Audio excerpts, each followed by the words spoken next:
When 16-year-old Iris Calloway watched her own father push her onto the auction platform in 1885 Kansas, she never imagined that the weathered Irish widower who bid $25 for her indenture would become the man who taught her she was worth far more than any price tag.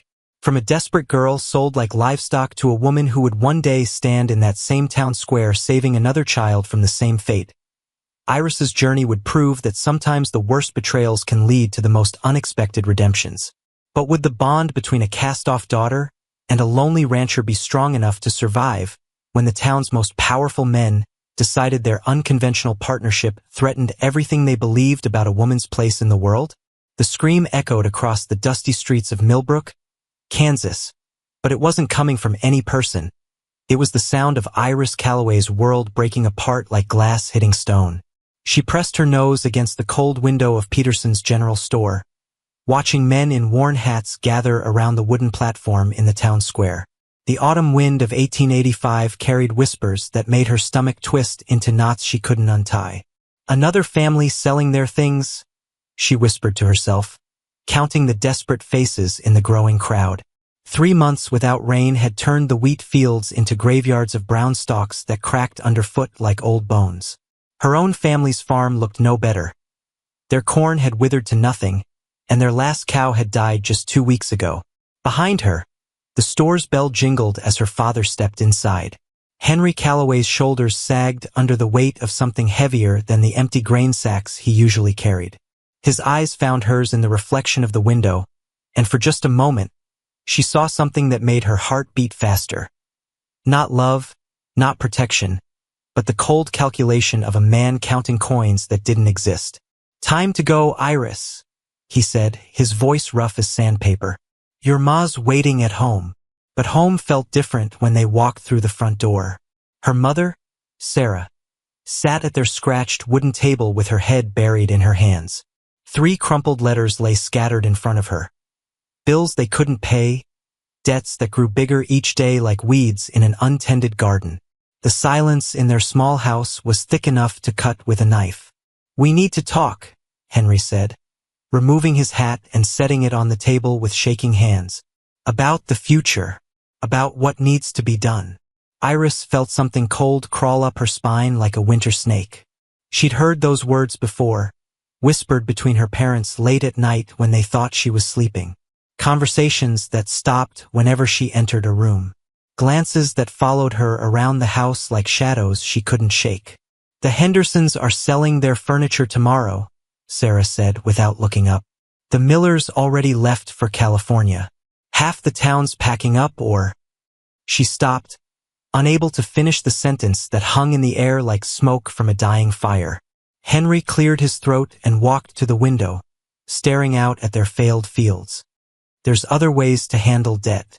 Ways that don't mean running away with our tails between our legs." "What other ways?" Iris asked, though part of her already knew the answer would change everything. Her father turned around slowly, and she saw a stranger wearing her papa's face. Someone who'd traded his love for his daughter for the chance to save his own skin. The kind where good people help each other out. Where a young woman with strong hands and a good work ethic can find a place in the world. The words hit her like a slap, even though his voice stayed gentle.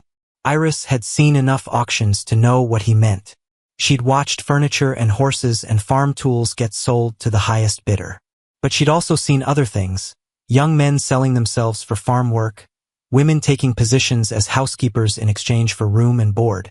It was legal, respectable even, but it felt like drowning in shallow water.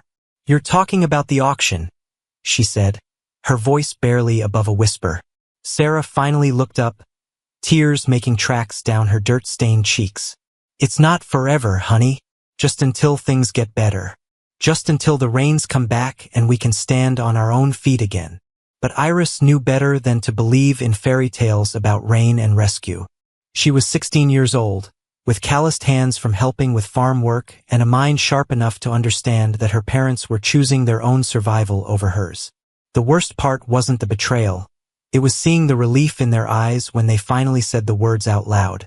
"1 year," Henry said quickly, like ripping off a bandage. "Just a year of work for someone who needs help. You'll learn skills, earn your keep, Maybe even save some money for when you come back home. Home. The word tasted like ashes in her mouth now. How could she ever come back to a place where her own parents had weighed her worth against their debts and found her wanting? How could she trust people who'd sold her future to save their own? The evening crawled by like a wounded animal. Iris packed her few belongings into a cloth bundle. Her mother's old Bible with pages soft as flower petals, a thimble that had belonged to her grandmother, and a pressed wildflower from the last good summer they'd had.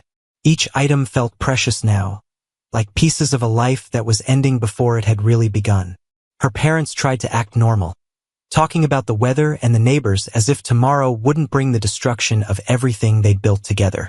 But Iris saw through their pretending like looking through clear water. Every glance between them, every careful word, every forced smile was just another nail in the coffin of her childhood. That night, she lay in her narrow bed and listened to the wind rattling their loose window shutters. Somewhere in the distance, a coyote howled, a sound so lonely it made her chest ache.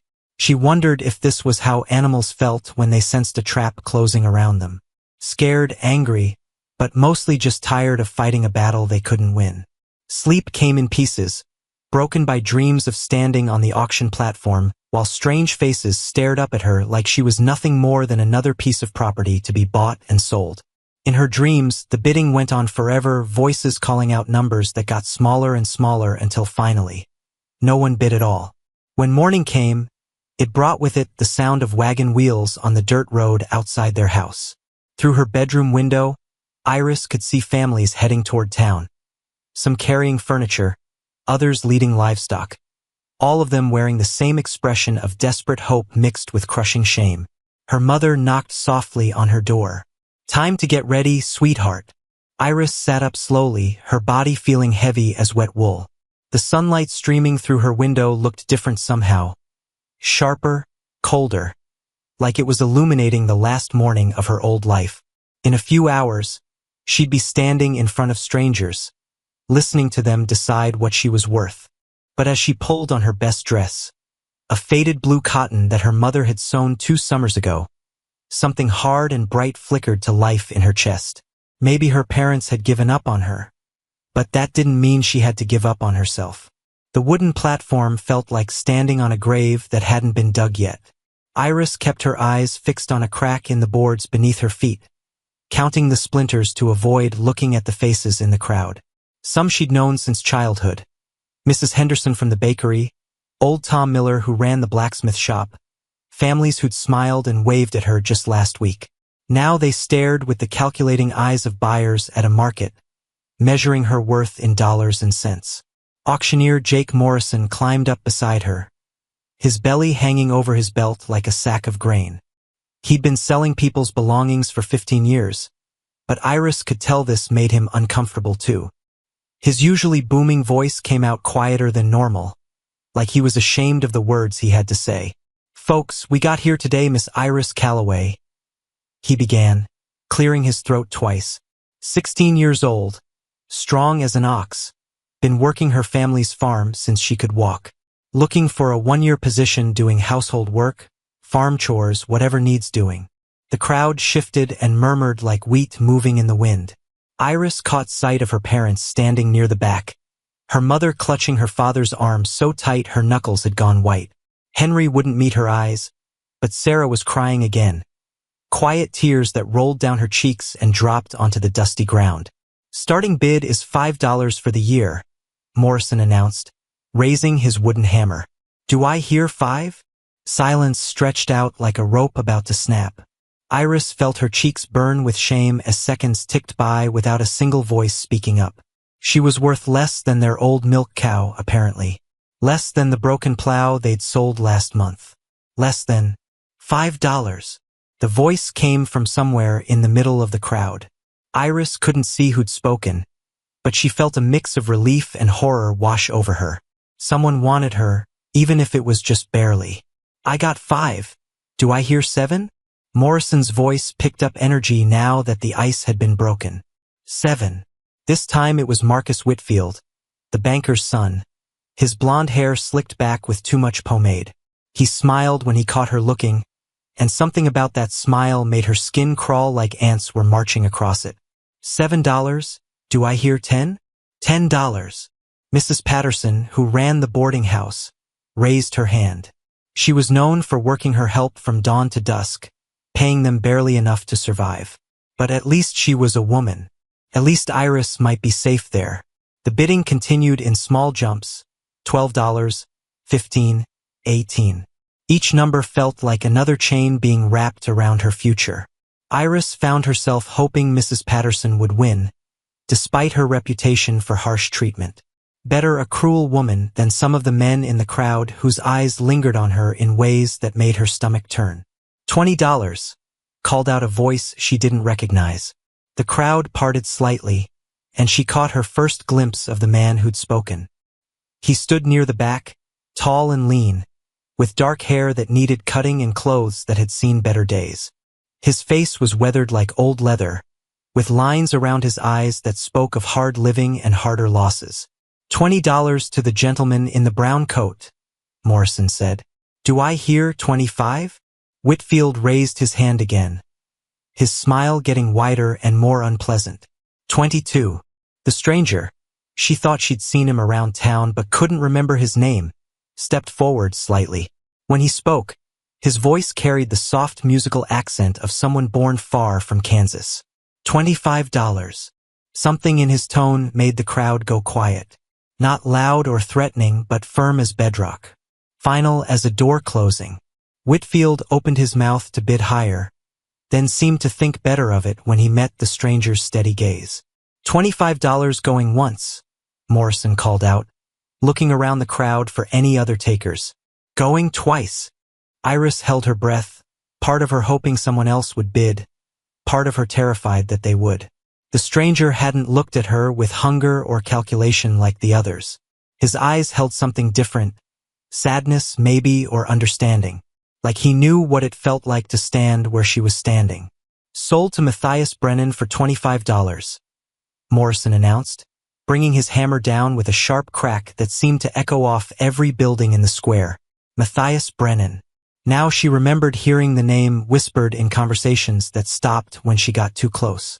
The Irish widower who lived on a cattle ranch outside town. The man who'd lost his wife and child to fever 3 years ago and hadn't been seen much in public since. Some folks said grief had driven him half crazy. Others claimed he was mean as a rattlesnake and twice as dangerous. But as he walked toward the platform to complete their business, Iris saw something in his face that surprised her. Not craziness or meanness, but a bone-deep tiredness that matched her own. Like he understood what it meant to have your life turned upside down by forces beyond your control. Morrison handed him the papers that made her his responsibility for the next 12 months. She's a good worker, Brennan. Strong back, willing hands. You won't have any trouble with her. Matthias folded the papers and tucked them into his coat pocket without looking at them. Instead, he studied Iris's face with eyes the color of storm clouds. What's your name, lass? Iris, she whispered, surprised that he was asking.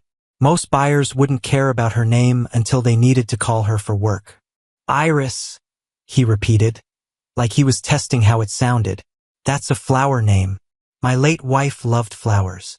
Before she could respond, he turned to address the crowd in a voice that carried clearly across the square. Anyone who has concerns about this arrangement can speak to me directly. But I'll tell you now, this girl will be treated with respect under my roof. Anyone who suggests otherwise can find themselves explaining their concerns to my fists. A murmur ran through the crowd like wind through grass. Some nodded approvingly, others looked taken aback by his bluntness. Whitfield's face had gone red as a rooster's comb, but he kept his mouth shut.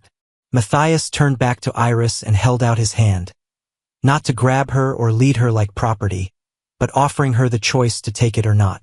Ready to go home, lass? Home. The word still hurt, but coming from him it sounded different somehow. Not like a place she was being sent, but like a place she might actually belong. She took his hand, surprised by how gentle his calloused fingers were, and let him help her down from the platform. Behind them, her parents finally approached. Her mother reached out like she wanted to hug goodbye, but Iris stepped back. Some wounds were too fresh for touching. "Take care of our girl," Henry said to Matthias. His voice thick with emotion he had no right to feel. Matthias looked at him with eyes colder than winter morning. "Your girl became my responsibility when you put her on that platform. Don't expect to see her until the year is up, if she chooses to see you then." The words hit Henry like a physical blow, but he didn't argue. How could he? He'd made his choice when he'd decided to auction his daughter. Now he had to live with the consequences. As they walked toward Matthias's wagon, Iris heard the crowd beginning to disperse behind them. Life in Millbrook would go on as if nothing had happened. As if a 16-year-old girl's future hadn't just been bought and sold like a sack of grain. As if families weren't torn apart every day by desperation and drought and dreams that died in the dust. But for Iris, everything had changed. She was no longer Henry and Sarah Calloway's daughter. For the next year, she belonged to Matthias Brennan, a stranger who'd paid $25 for the right to decide her fate. The only question now was whether he'd bought a servant or saved a soul. And as his wagon rolled away from the only town she'd ever known, Iris realized she was about to find out. The horses stopped so suddenly that Iris nearly flew off the wagon seat. But it wasn't because they'd reached their destination. A massive oak tree had fallen across the dirt road, its trunk thick as a house and its branches spread like the arms of a giant. Lightning had split it clean down the middle, probably during last week's storm, and now it blocked their path completely. "Well, that's a problem," Matthias muttered, climbing down to examine the obstacle. The tree was far too big for two people to move, and going around would mean traveling through rough country that could break a wagon wheel or lame a horse. Iris watched him walk the length of the fallen giant, his weathered hands testing different sections like he was looking for a weak spot. The afternoon sun beat down on them mercilessly, and she could feel sweat gathering under her arms despite the October chill in the air. They'd been traveling for 2 hours already, and she had no idea how much farther they had to go. "Can we get past it?" she asked, surprised by how normal her voice sounded. Inside, her stomach was doing somersaults, but she was determined not to show fear to this stranger who now controlled her fate. "Not with the wagon," he replied, pulling off his hat to wipe his forehead. "But I know another way. There's an old mining trail about a mile back that leads to my place. It's rougher going, but it'll get us home before dark." Home. There was that word again, coming from his mouth like it was the most natural thing in the world. Iris studied his profile as he turned the horses around, looking for signs of the meanness or craziness that folks in town whispered about. All she saw was a man who looked tired down to his bones, like he'd been carrying a heavy load for too long. The mining trail turned out to be little more than 2 ruts carved into the hillside by wagon wheels and weather. The horses had to work harder, breathing heavily as they pulled the wagon up steep inclines and around sharp curves that made Iris's heart skip. But Matthias handled the reins with steady confidence, talking softly to the animals when the going got tough. "You ever been out this way before?" he asked as they crested a particularly steep hill. "No, sir," Iris replied, looking out at the endless expanse of prairie grass that stretched to the horizon in every direction. She'd lived her whole life in Millbrook, and the farthest she'd ever traveled was to the county fair in Dodge City. This wild country felt like another world entirely. "Stop calling me sir," Matthias said firmly. "My name is Matthias, and that's what you'll use. I'm not your master, lass. I'm your employer." The distinction seemed important to him, though Iris wasn't sure she understood the difference yet. She'd been bought and paid for, same as any piece of property. But something in his voice made her think he saw things differently. They rode in comfortable silence for a while, the wagon wheels creaking a steady rhythm as they wound through countryside that grew more beautiful with each mile. Wildflowers dotted the grassland like paint splashes on a canvas. Purple asters, yellow goldenrod, and the last brave blooms of summer that hadn't yet given up to autumn's approach. "Tell me about your family," Matthias said suddenly, startling her from her thoughts. Iris felt her chest tighten. "What do you want to know?" "Whatever you're willing to share." "Were they always farmers?" The question seemed safe enough, so she found herself answering. "My pa inherited the land from his father. Grandpa Calloway built the house with his own hands back in 1862. Ma came from Missouri when she married Pa. They had big dreams about making the farm successful.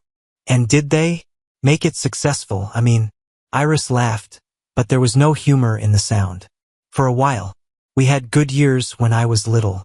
Plenty of rain, good crops, enough money to buy new clothes and sometimes even candy from the general store.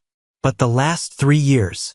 She trailed off, not wanting to relive the slow slide into desperation that had ended with her standing on an auction platform. Drought's been hard on everyone, Matthias said quietly. My cattle operation barely survived it. Lost half my herd last summer when the creek dried up. This was the first real information he'd shared about himself, and Iris filed it away carefully. A cattle rancher who'd lost stock to drought, that explained why he needed help and why he could afford to bid on her services. But it also suggested he might be struggling financially, which could mean hard work and little food. The sun was hanging low in the western sky when they finally topped a ridge and Iris got her first look at what would be her home for the next year. The Brennan Ranch spread out below them like a picture from a book.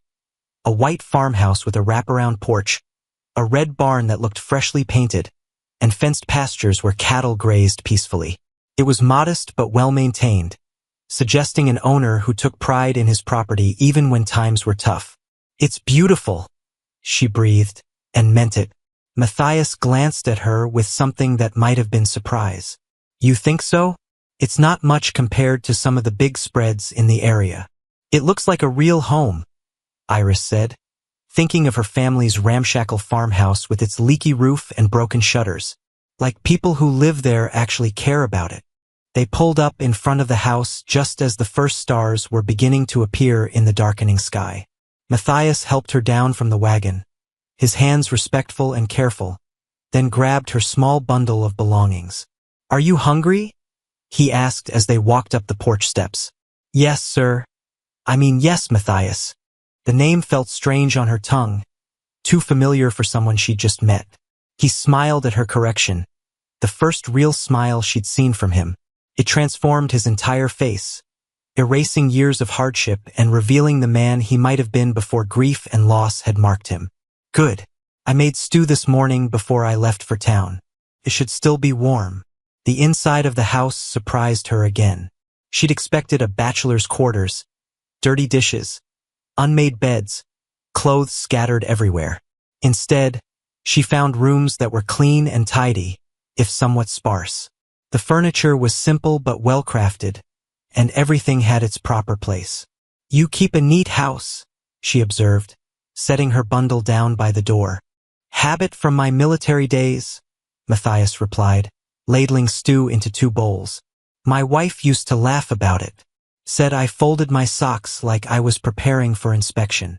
It was the first time he'd mentioned his dead wife, and Iris wasn't sure how to respond. The pain in his voice was fresh despite the years that had passed, like a wound that had healed on the surface but still ached deep inside. They ate in comfortable silence, the stew warming her from the inside out. It was better than anything her mother had cooked in months, thick with vegetables and tender meat, seasoned with herbs that made her mouth water. When she finished, Matthias refilled her bowl without being asked. Thank you, she said, meaning more than just the food. He nodded, understanding what she couldn't put into words. Then he stood and walked to a small desk in the corner, returning with the papers that legally bound her to him for the next 12 months. I want you to read this, he said, setting the contract in front of her. Iris looked at the document with growing confusion. Instead of the harsh terms she'd expected, rules about working hours, punishments for disobedience, restrictions on her movements, she found something entirely different. The contract outlined reasonable working hours, fair treatment, adequate food and housing, and even a small wage to be paid at the end of her service. This isn't what I expected, she admitted. What did you expect? To be treated like property, like something you owned. Matthias leaned back in his chair, his expression serious. Let me tell you something, Iris Calloway. I've seen enough of slavery and bondage to know that owning another human being destroys the soul of both the owner and the owned. You're here because circumstances forced your parents to make an impossible choice, and I happen to have the money to help. But you're not my property. You're my employee, my partner in keeping this ranch running. And if you ever feel like you're being treated as anything less than a human being deserving of respect, you tell me immediately." The words hit her like a physical force, bringing tears to her eyes that she blinked away furiously. No one had ever spoken to her about respect and dignity. No one had ever suggested that her feelings mattered or that she had the right to speak up for herself. "Now," Matthias continued, "let me show you to your room. Tomorrow we'll start figuring out how to make this partnership work." Partnership. As Iris followed him up the narrow stairs to a small but clean bedroom that would be hers alone, she wondered if it was possible that being sold at auction might turn out to be the best thing that had ever happened to her. The rooster's crow at dawn should have been Iris's first warning that this day would test everything she thought she knew about her new life, but she was too busy staring at the ceiling, wondering if she dreamed the kindness of the night before. Sunlight streamed through her bedroom window, illuminating dust motes that danced like tiny spirits, and for a moment she forgot where she was. Then reality came flooding back. The auction, the wagon ride, the contract that promised partnership instead of slavery. A knock on her door interrupted her thoughts. "Iris? You awake, lass?" "Yes, Matthias," she called, quickly pulling on the same dress she'd worn yesterday, the only good one she owned. "Breakfast is ready when you are. Then I'll show you around the place." The kitchen smelled like coffee and bacon, scents that reminded her of better times when her family could afford such luxuries. Matthias had set the table for two, treating her like a guest instead of hired help. But as she sat down to eat, she noticed something that made her stomach clench with worry. There were only 2 strips of bacon on each plate, and the coffee was weak enough to see through. "Is this all the food we have?" she asked, trying to keep her voice casual. Matthias paused with his coffee cup halfway to his lips. "For now. I'll be going to town for supplies next week." But Iris had grown up in a household where money was always tight, and she recognized the signs of someone stretching resources as far as they would go. The bacon was thin, the coffee watery, and she hadn't seen any bread or eggs, staples that should have been plentiful on a working ranch. After breakfast, Matthias led her outside to begin what he called her education in ranch management. The morning air was crisp and clean, carrying the scent of grass and cattle and something else, something that smelled like trouble brewing. Their first stop was the barn, where she expected to see the tools and equipment necessary for running a successful cattle operation. Instead, she found mostly empty stalls and a collection of implements that had seen better days. The hay loft was nearly bare, and the feed bins held only enough grain for a few days. "How many cattle do you have?" she asked, though she was beginning to fear the answer. 47 head, Matthias replied, not meeting her eyes. "Used to be closer to 200 before the drought." The numbers didn't add up. 47 cattle wasn't enough to support a ranch this size, especially not with winter coming. Iris had grown up around farming and ranching families, and she knew that an operation this small was barely surviving, not thriving. As they walked through the pastures, she got a closer look at the remaining cattle. They were healthy enough but thin, not the robust animals that should have been grazing on good grass. The fences needed repair in several places, and some of the gates hung crooked on their hinges. "Matthias," she said carefully, "are we in financial trouble?" He stopped walking and turned to face her, his expression unreadable. For a long moment, they stood in the middle of the pasture with the wind rustling through the grass around them. He said finally, "you said this was a partnership. Partners share problems as well as profits." Something flickered in his eyes. Surprise, maybe, or respect. "Yes, we're in trouble. I spent most of my savings buying breeding stock that died in the drought. The bank holds the mortgage on the ranch, and I'm behind on payments. I bid on your contract because I needed help, but also because—" He trailed off, looking embarrassed. "Because what?" "Because I couldn't stand to see another young person get sold to someone who might hurt them. I know what it's like to be desperate and alone." The admission hung in the air between them like a bridge neither was sure they should cross.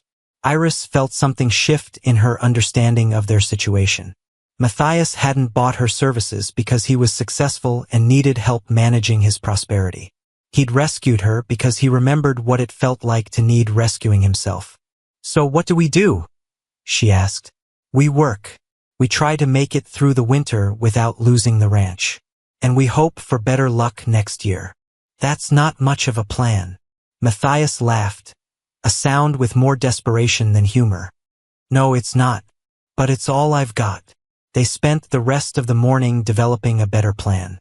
Iris proved to have a sharp mind for practical matters, suggesting ways to stretch their resources and make the ranch more efficient. She knew how to preserve food, how to mend equipment instead of replacing it, and how to make a little bit of everything go a long way. "We could sell some of the furniture in the house," she suggested as they sat on the porch eating lunch. "Bread and butter, their last until the next trip to town. That fancy table in the dining room would bring good money." "That table belonged to my wife," Matthias said quietly. "Then we'll find something else to sell. What about that old wagon behind the barn? The one with the broken wheel? You think anyone would buy it? Tom Miller's always looking for parts to fix other wagons. He might give us a few dollars for it." As the afternoon wore on, Iris began to see their situation more clearly. Matthias had bid on her contract not just out of kindness, but out of desperation. He needed help, but he also needed hope, someone to share the burden of trying to save a failing ranch. The realization should have scared her. Instead, it filled her with something she hadn't felt in months: purpose. For the first time since her parents had decided to auction her future, she felt like she had some control over what happened next. "There's something else we need to discuss," Matthias said as the sun began to set. "The reason I haven't been to town much lately. The reason some folks might give you trouble if they see you with me."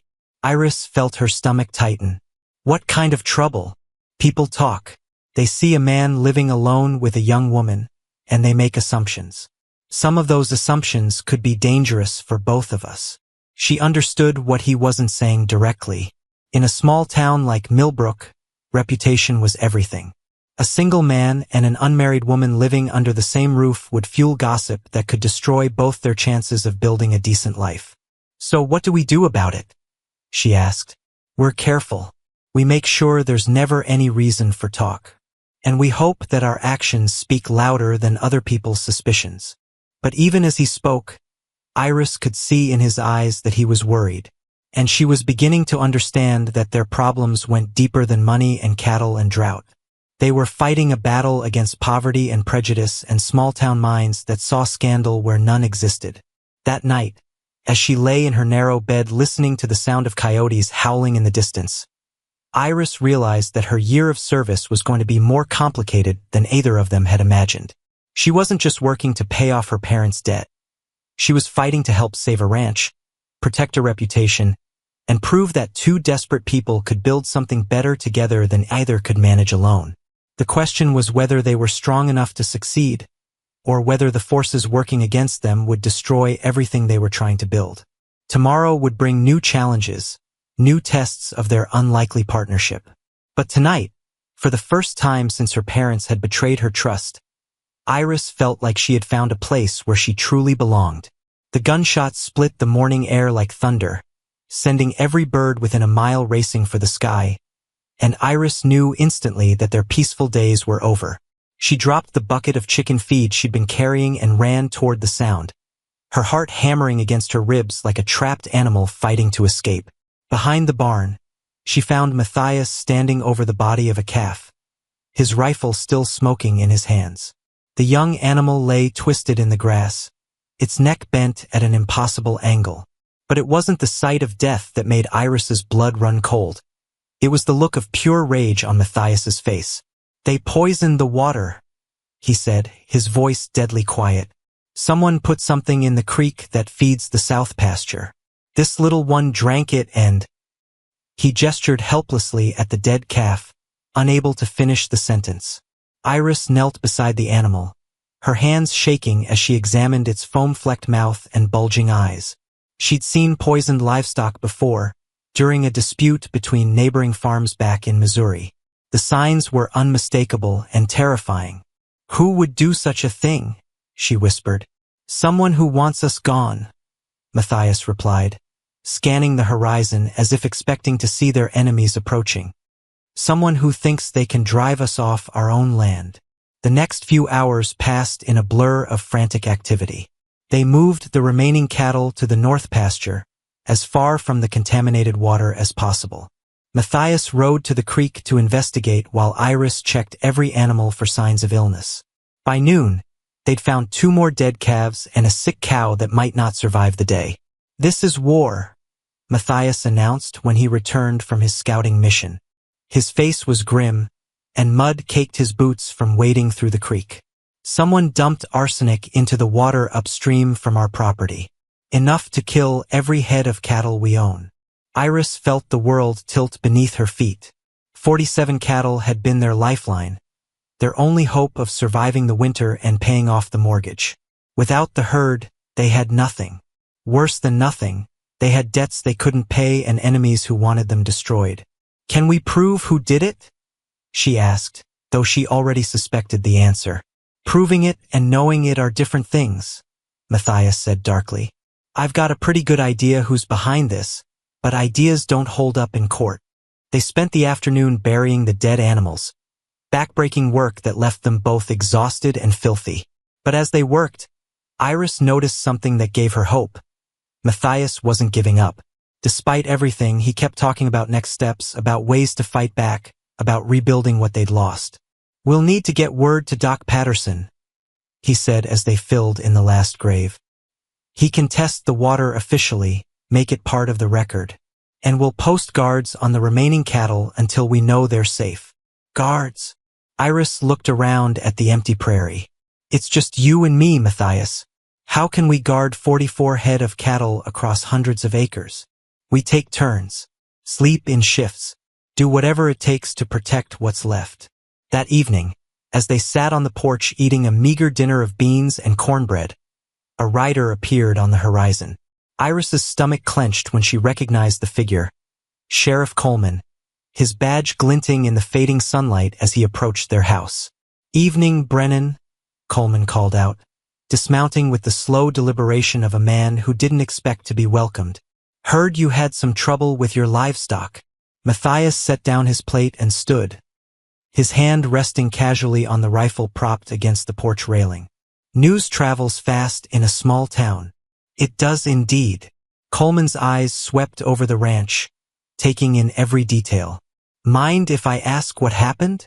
"Someone poisoned our water supply," Iris said before Matthias could answer. "Killed 3 of our cattle and made another one sick." The sheriff's gaze shifted to her, and she saw something unpleasant flicker in his expression. "That's a serious accusation, miss. You got any proof?" "We've got dead animals and contaminated water," Matthias replied. "What more proof do you need? The kind that stands up in court. The kind that names names and provides witnesses." Coleman adjusted his hat, a gesture that somehow managed to be both casual and threatening. "See, I've been hearing some interesting stories about this place. About the arrangement you've got here." Iris felt her cheeks burn, but she forced herself to meet the sheriff's eyes. "What kind of stories?" "The kind that make decent folks wonder if everything's proper and above board. A man living alone with a young woman. No chaperone. No family nearby to keep an eye on things."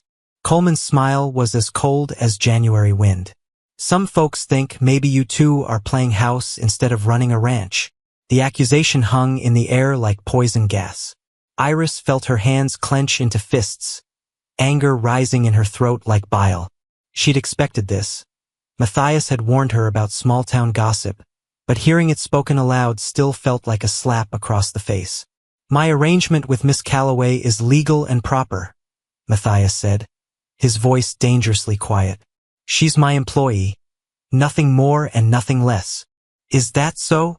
Coleman's eyes moved between them like a snake choosing which victim to strike first. "Then you won't mind if I ask her some questions. Privately." "Actually, I would mind," Iris said, stepping closer to Matthias. "Anything you want to know, you can ask in front of both of us." The sheriff's expression darkened. "Miss, I'm trying to protect your reputation here. There are some serious concerns about your situation." My situation is that I'm working an honest job for honest pay, Iris replied, her voice growing stronger with each word. If people want to make something dirty out of that, it says more about them than it does about me. Coleman studied her for a long moment, then turned back to Matthias. Well, Brennan, seems like you've got yourself a mouthy one. Hope she's worth the trouble she's going to cause you. She's worth 10 of the people spreading lies about us, Matthias replied without hesitation. The sheriff laughed, but there was no humor in the sound. We'll see about that. In the meantime, I'd advise you both to be real careful. Accidents have a way of happening to folks who don't fit in around here. After Coleman rode away, Iris and Matthias sat in silence on the porch, watching the sun sink toward the horizon. The threat had been delivered, polite but unmistakable. They were being watched, judged, and found wanting by people who had the power to destroy them. He's working with whoever poisoned the water, Iris said finally. I know. So what do we do? Matthias was quiet for a long time, staring out at the pasture where their remaining cattle grazed in the gathering dusk. When he finally spoke, his voice was soft but determined. We fight. We document everything, we gather evidence, and we make them come at us in the open instead of skulking around like cowards. And we don't give them any excuse to say we're not running a proper household. What does that mean? It means we're extra careful about appearances. No more eating meals together alone. No more sitting on the porch after dark. We give them nothing to talk about except our hard work and honest living. The words stung, even though Iris knew they were necessary. The easy friendship they'd been building, the sense of partnership and shared purpose. All of it would have to be hidden now, sacrificed to the small minds and cruel tongues of people who couldn't stand to see others succeed. But as she looked at Matthias's profile in the fading light, she made a silent promise. They wanted to destroy what she and Matthias had built together. They wanted to drive them apart with poison and lies and threats. They'd picked the wrong girl to mess with. Fire! The word tore from Iris's throat as she burst through the kitchen door at 3 in the morning. Her nightgown singed and her face streaked with soot. The barn was blazing like a giant torch against the black sky, flames shooting 40 feet into the air and turning night into hellish orange day. Matthias was already running toward the inferno, pulling on his boots as he stumbled across the yard. The heat hit them like a physical wall, forcing them to shield their faces as they got close enough to see the disaster unfolding. Their hay stores, their equipment, their winter feed, everything was going up in smoke. The horses! Matthias shouted over the roar of the flames. They're still inside. Without thinking, Iris grabbed a bucket from the well and doused herself with water before following him toward the burning building. The smoke was thick enough to choke her, and the heat made her skin feel like it was about to blister, but she could hear the terrified whinnying of the animals trapped inside.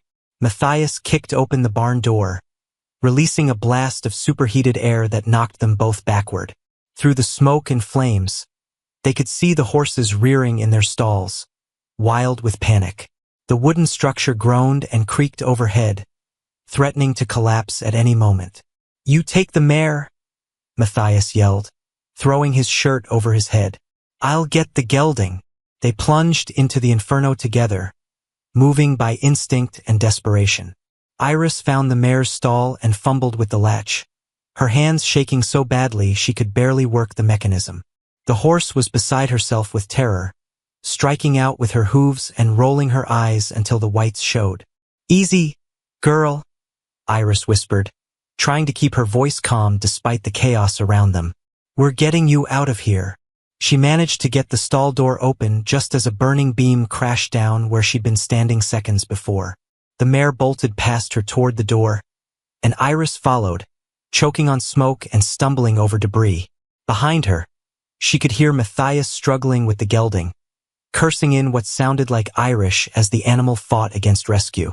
They burst out of the barn just as the roof began to cave in, dragging the horses to safety as burning timbers fell like rain around them.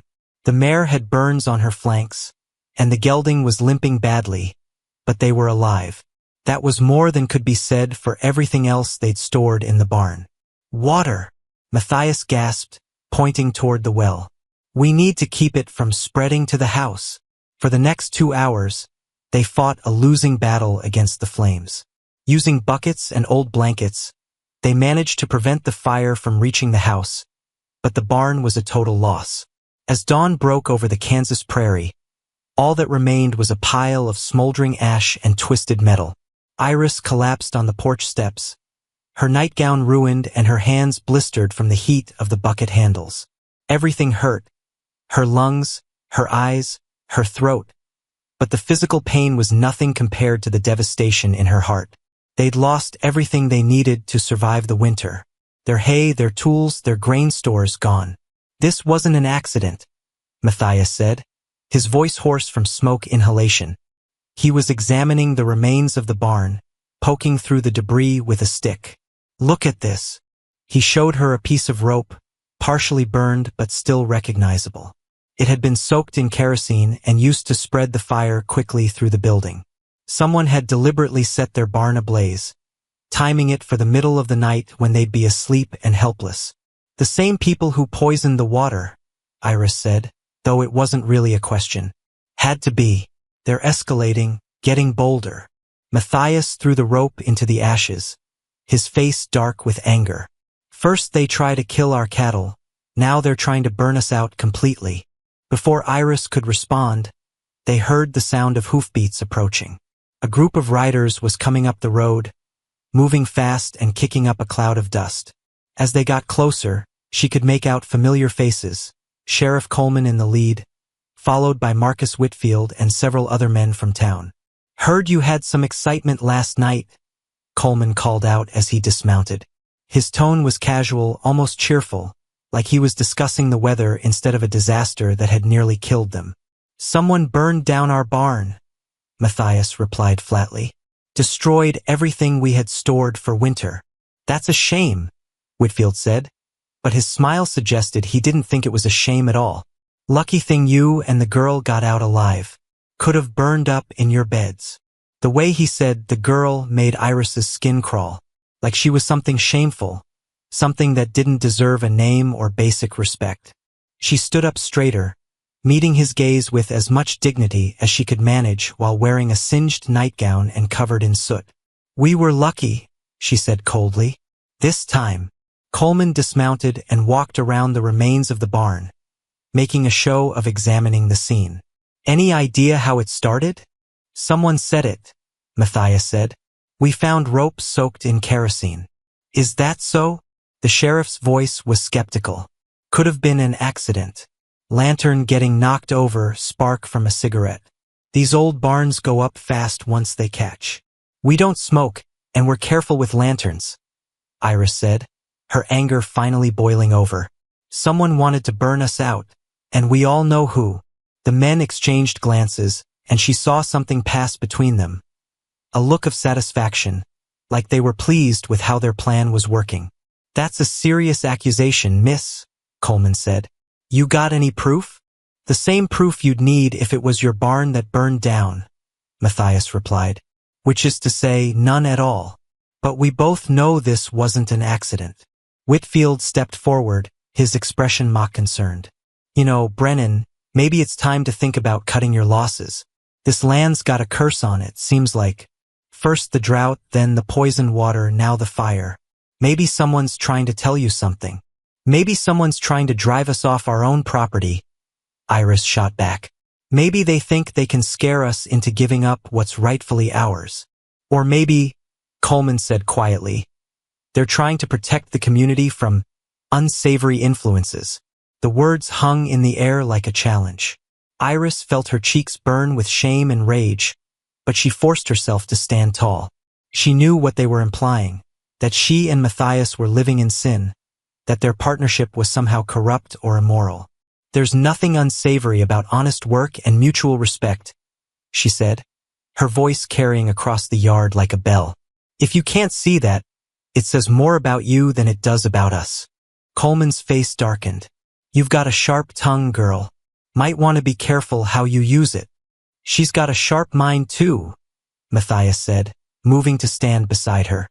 "And she's right. We're not doing anything wrong, and we're not going anywhere." "Is that so?"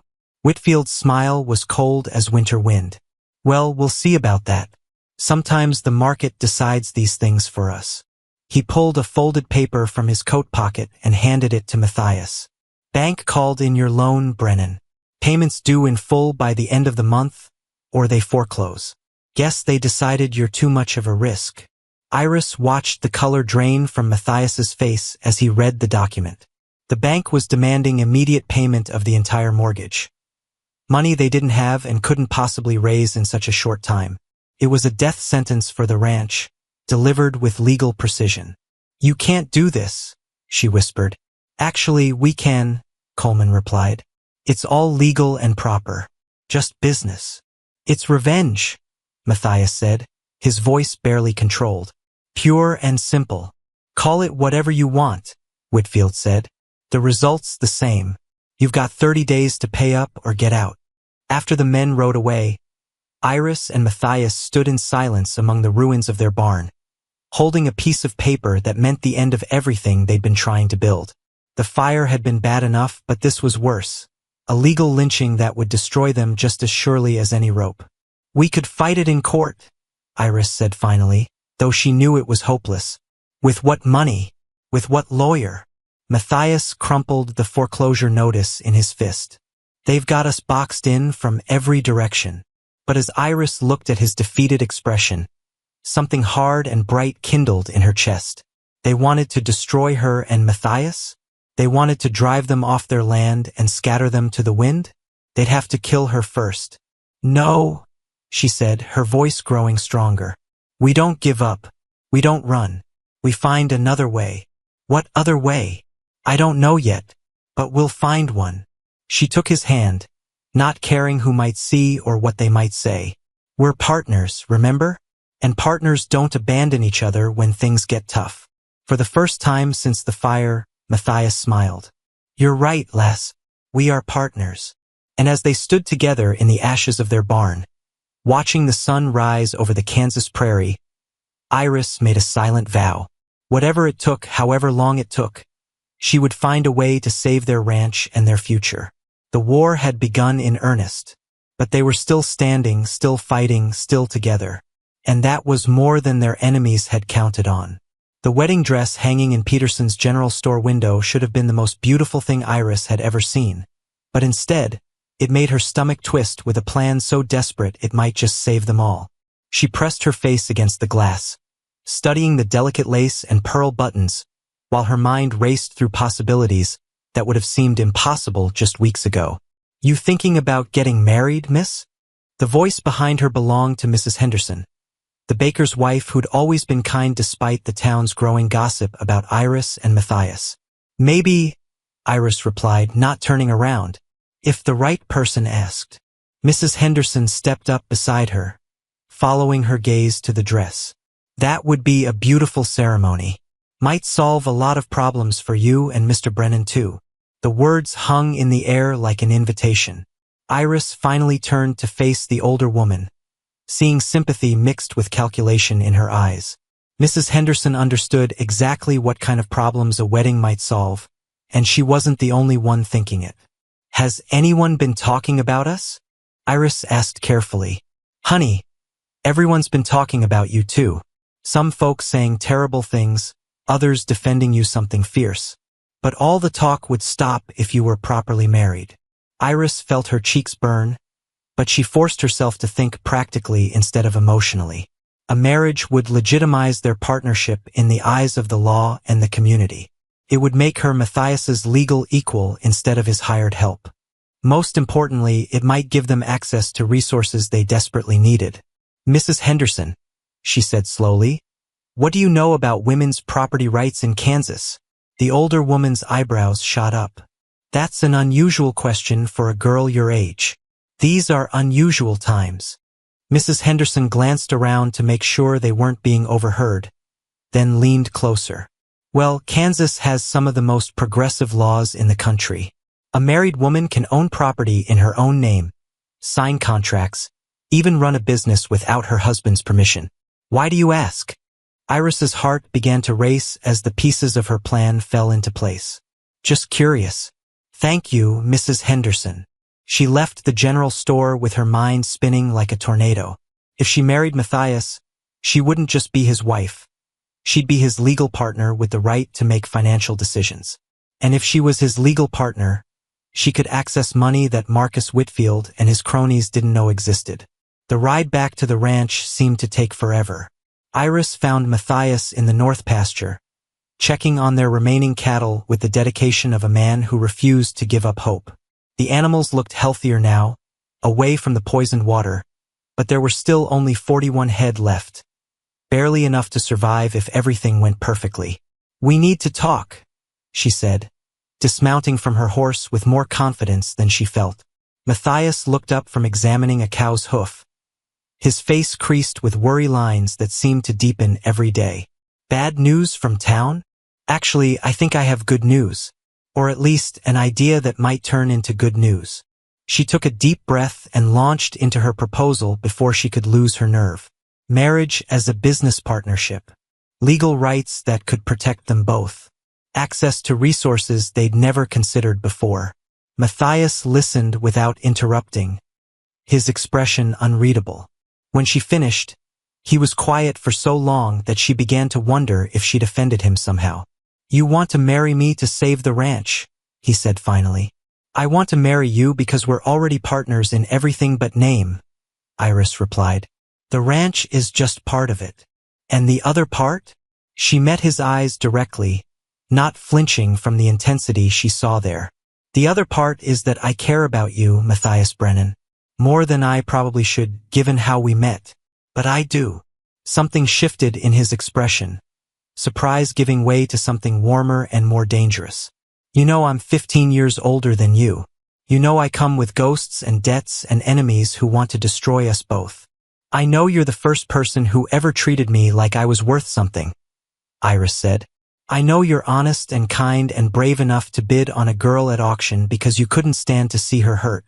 And I know that if we're going to fight this battle, we might as well fight it together officially." Matthias was quiet again, but this time she could see him thinking through the practical implications of her proposal. Finally, he smiled, the real smile that transformed his entire face and made her heart skip beats. "All right, lass. If you're sure about this, then yes. I'll marry you. Just like that. Just like that. But we do it properly, with a real ceremony and witnesses. I won't have anyone saying we snuck around or did anything shameful." The wedding took place 3 days later in the small church at the edge of town, with Mrs. Henderson and Doc Patterson serving as witnesses. Iris wore her one good dress, cleaned and mended as best she could manage, and carried wildflowers she'd picked that morning. Matthias had borrowed a proper suit from the doctor, and he looked so handsome that she almost forgot this was supposed to be a practical arrangement. Reverend Morrison, Jake the auctioneer's brother, performed the ceremony with genuine warmth, clearly pleased to see something positive happening in the midst of so much conflict. When Matthias slipped a simple gold band onto her finger, Iris felt something shift inside her that had nothing to do with legal rights or financial planning. "You may kiss your bride," the Reverend announced. Matthias leaned down and kissed her softly, respectfully, like she was something precious that might break if handled roughly.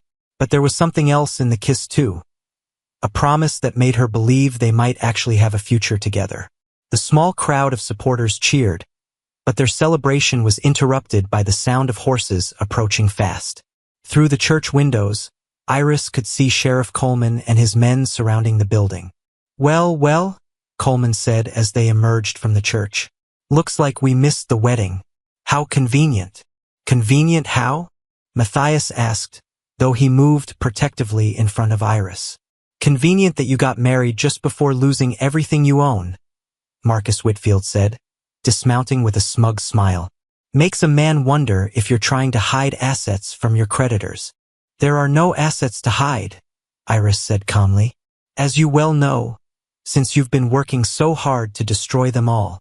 Whitfield's smile faltered. "That's a serious accusation, Mrs. Brennan." Mrs. Brennan. The name sent a thrill through Iris that she tried to hide. "It's also true, but it doesn't matter anymore." "Doesn't matter?" Coleman laughed. "Lady, you're about to lose everything. Your husband owes the bank more money than this ranch is worth. My husband does, Iris agreed. But I don't.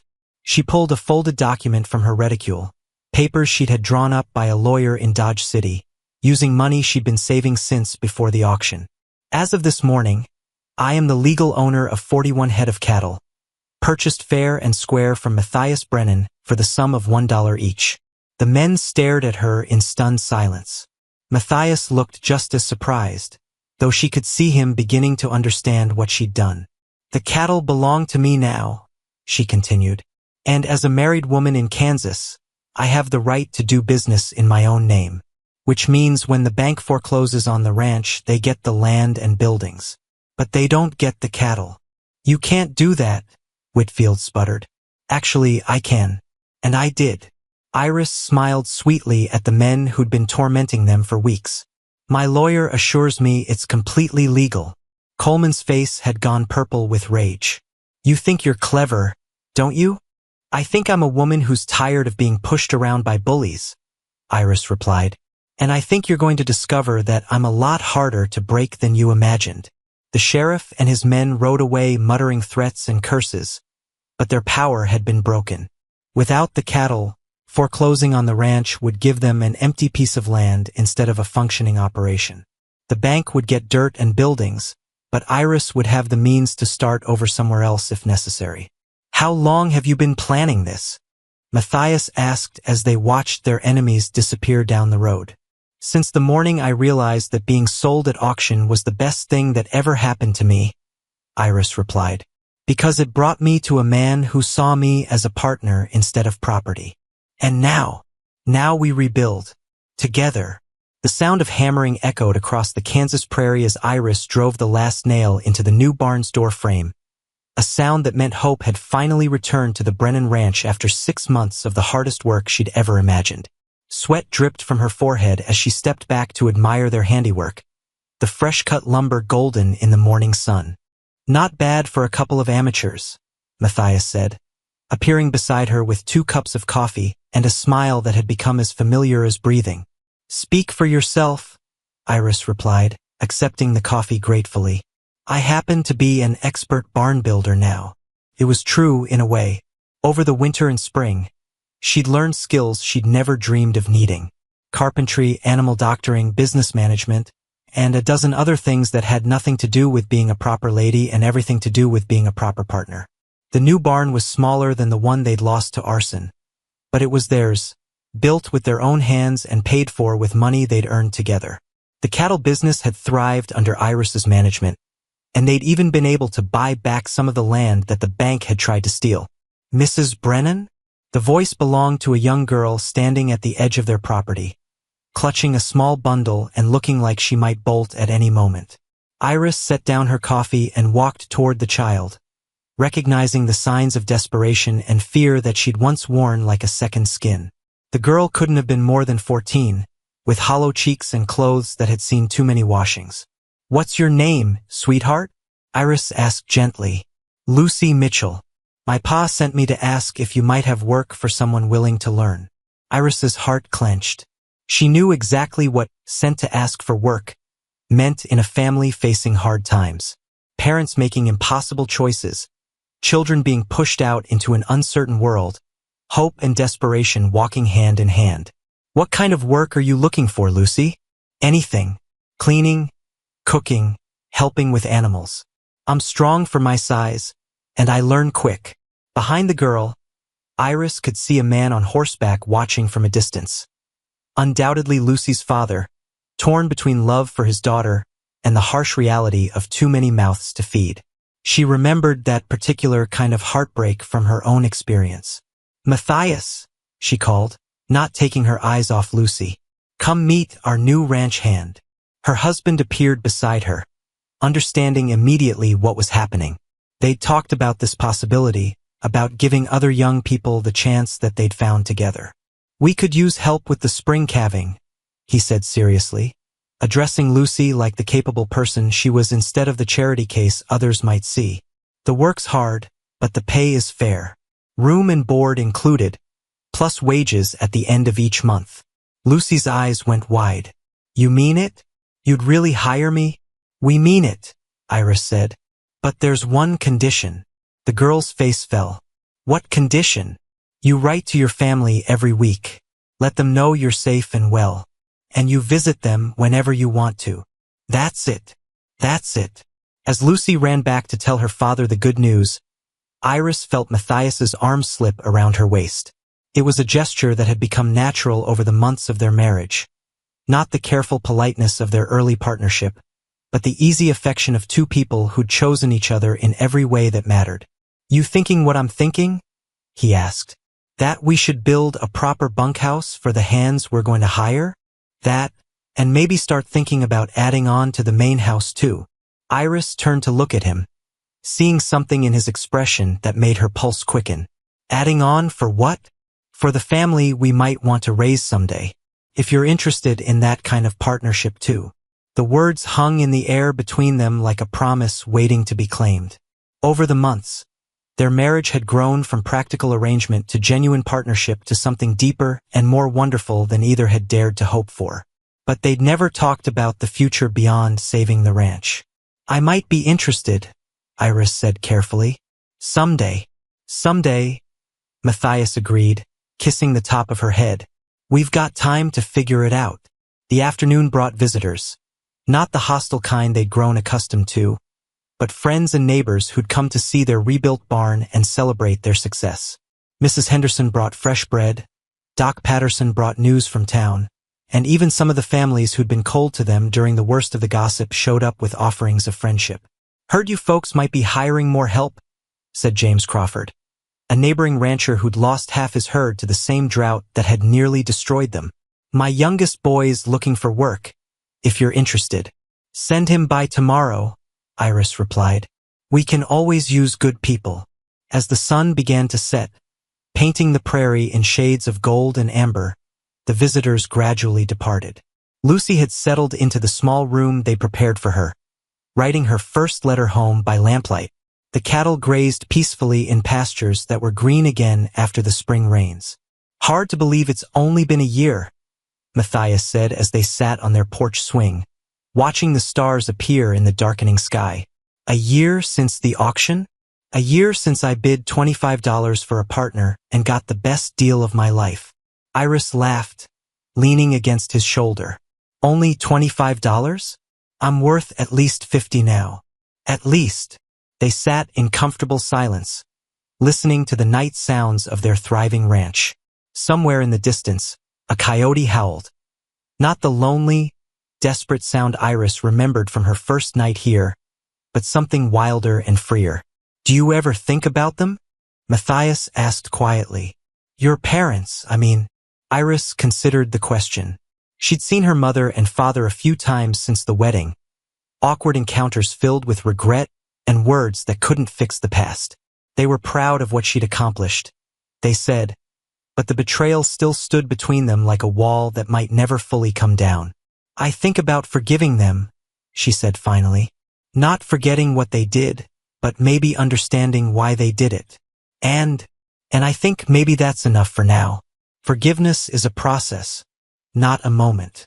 Wise words from a wise woman. Wise woman who used to be sold like livestock, Iris said wryly. Wise woman who refused to stay sold, Matthias corrected. Who fought back and won. As if summoned by their conversation, a figure appeared on the road leading to their ranch. Even in the darkness, Iris recognized the slumped shoulders and hesitant gait of her father. Henry Calloway approached their porch like a man walking to his own execution.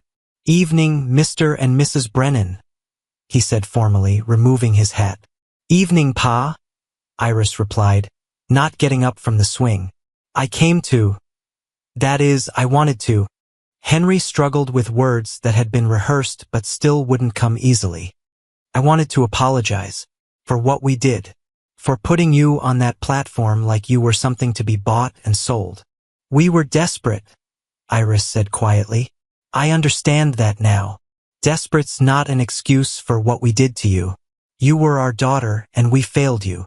The words hung in the night air like a prayer asking for absolution that might never come. But as Iris looked at her father's broken figure, she felt something shift in her chest. Not forgiveness exactly, but the beginning of it.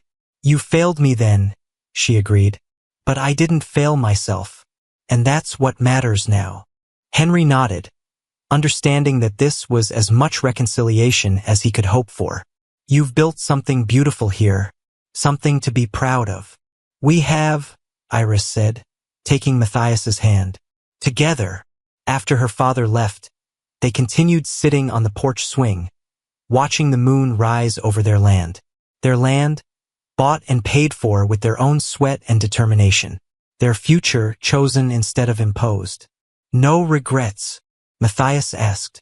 Iris thought about the question seriously. A year ago, she'd been a girl with no choices, no voice, no value except what others were willing to pay for her labor. Now she was a woman with a business, a marriage, a future that stretched out before her like an endless prairie full of possibilities. No regrets, she said finally. Not about any of it. Not even about marrying a stubborn Irishman with more debts than sense? Especially not about that. As they went inside to begin another night in the home they'd built together, Iris reflected on the journey that had brought her here. She'd been auctioned by her own parents, bought by a stranger, and nearly destroyed by enemies who couldn't stand to see her succeed. But she'd also discovered something that no auction block could ever sell and no enemy could ever steal. Her own worth, measured not in dollars and cents but in courage and determination and the love of a good man who'd seen her true value from the very beginning. Some stories begin with endings, and some endings are really beginnings in disguise. For Iris Brennan, née Calloway, the girl who'd been sold like livestock and became a woman who refused to stay bought, this was both. The end of one life and the beginning of another, written in her own hand and lived on her own terms. And that, she thought as she fell asleep in her husband's arms, was worth more than all the money in the world.